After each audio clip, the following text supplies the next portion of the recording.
సరదాగా ఒక పాత జ్ఞాపకం చెప్తా సార్. అది కొంచెం బిగినింగ్ థ్రిల్లర్ లాగా ఉంటుంది, తర్వాత కామెడీ అయిపోతుంది. సో అదే ముందే ప్రిపేర్ చేస్తున్నాం. సో మా నాన్న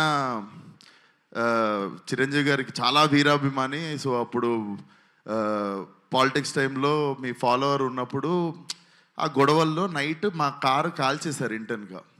లైక్ కారు కాలిపోతుంది, న్యూస్ అది ఇది అవుతుంది, ఇంట్లో అందరం షివర్ అయిపోయి ఉన్నాము, కారు కాలిపోయిందని రకరకాలు ఉంటే డాడీ బయట ఎవరితోనో మాట్లాడుతున్నాడు మీడియాతో. డాడీ ఫోన్ మోగుతుంటే నేను ఎత్తాను. హలో అంటే ఎవరు మాట్లాడేదంటే నేను చిరంజీవి అన్నారు సార్. మీరు నాకు వెంటనే షేక్ అయ్యి డాడీ అని చెప్పి పోయి ఫోన్ ఇచ్చాను సార్. మీకు తెలీదు, మా కారు కాలిపోయి మంచి పని అయింది అనుకున్నాం సార్ ఆ రోజు.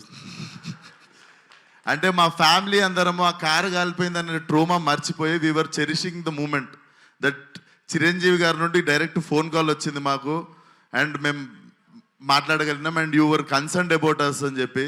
So that was one of the memorable moment sir. అప్పటికి దాని తర్వాత కలవడం జరిగింది, తర్వాత ఏదైనా ఉండొచ్చు కానీ, బట్ మా ఫ్యామిలీకి అదొక ఫస్ట్. మాకు దిల్షునగర్లో ఉంటుండే సార్ మేము. అది బేసికలీ వేరే కాంటినెంట్ అది. సో అక్కడ నుండి సినిమా వాళ్ళు అంటే అమెరికా వాళ్ళు ఉన్న వాళ్ళకి సినిమా హీరోలు ఎంత దూరమో దిల్షునగర్లో ఉన్న వాళ్ళకి కూడా అంతే దూరం అనిపిస్తుండే సార్. సో మాకు it was a very big achievement sir.